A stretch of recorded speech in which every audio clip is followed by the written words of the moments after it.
Hello everyone, it's I, Mr. Big T Anderson. You may hear me, I'm a little bit sniffly. I've actually had a bit of a cold. So yeah, that's been one of the reasons why the kind of timing's been a bit off. I actually been sick. But we're going to try and get this done. So this is Via Media by DeGlace and Naruto. So if you're new here, links down below to the author and to the fandom page. If you enjoy it, let them know. If you like what I'm doing, let me know. It's pretty simple. Let me get a drink here.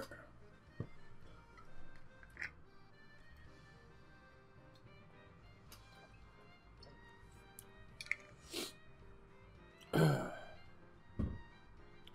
with that, off we go.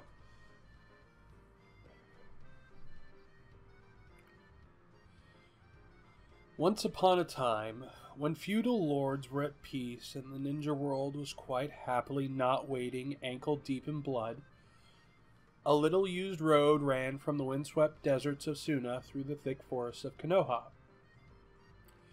It was a little used because any ninja needing to travel from sand to leaf or leaf to sand preferred the far more cinematographically impressive travel method of leaping through the trees with their arms flapping uselessly behind them. But alas, this story is not about velocity streamlining or the dynamics of canopy level sprinting, so let us merely reiterate that this road was a little used by the local ninja.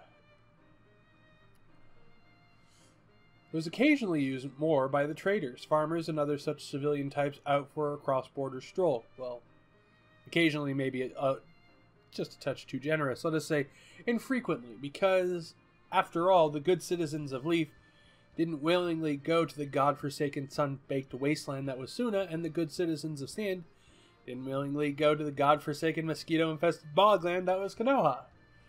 This road had the peculiar geographical feature of running right along the sand and leaf border for a short distance, which meant that if you laid yourself across it, if ever the fancy took you and you looked both ways before doing it, you could touch the dusty ground of Suna with your fingertips, while your toes wiggled in the loam of Konoha on the other side. And for some reason, this did not become the huge tourist attraction it might have been, possibly because the road was barely paved, dusty, and its crevices were inhabited by scorpions and other equally poisonous creatures like Rosie O'Donnell.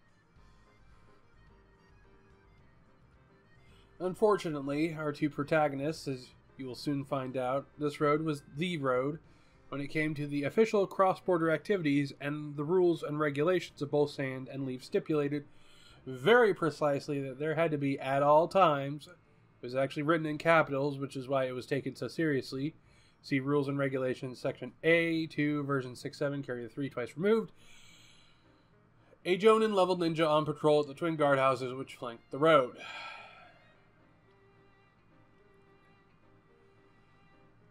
Rules and Regulations, Section A2V67, carry 3 twice removed, impose this military presence on the part of both villages to ensure that anybody stupid enough to try to smuggle anything, hard drugs, cigarettes, best-selling authors, Elvis, by way of the road, instead of the far more convenient, dark, pathless, unsupervised forest, was immediately taken to a mental health clinic for an assessment and a free brochure. It also specified that the border duty was to last for the duration of 3 weeks exactly and not a day more. Thus, the ninjas on duty went crazy from sheer boredom of it and voluntarily checked themselves into said mental health clinic, clamoring for the free brochure. Rules and Regulations Section A2V67, carry the 3 twice removed, was why, on this particular bright summer morning, a very disgruntled Tamari was dragging her fan, her pack, and a black cloud of fuming wrath towards the bunkhouse on the sand side of the road. It was also why, on the same sunny morn, a cool, collected Neji was making his graceful way towards the Leaf bunkhouse, carrying an aura of assured nonchalance and immovable stoicism and a pack full of Armani suits, that is, practical ninja gear. Though their arrivals were seconds apart and their respective bunkhouses were across the road from each other, both Neji and Tamari studiously ignored one another, as was the custom of ninja of strong character who were planning to vie for the title of most badass while on border duty shortly. Both pushed open their respective bunkhouse doors open and disappeared. This is a shorter fic, but I really liked how these things, I mean, you know, something like this is going to happen. So, hopefully I didn't butcher that too badly. I had a couple moments where it was a bit rough, but if you enjoyed it, please let me know. Please check out the author's other work, and hopefully you guys have a good one. Ta-ta for now.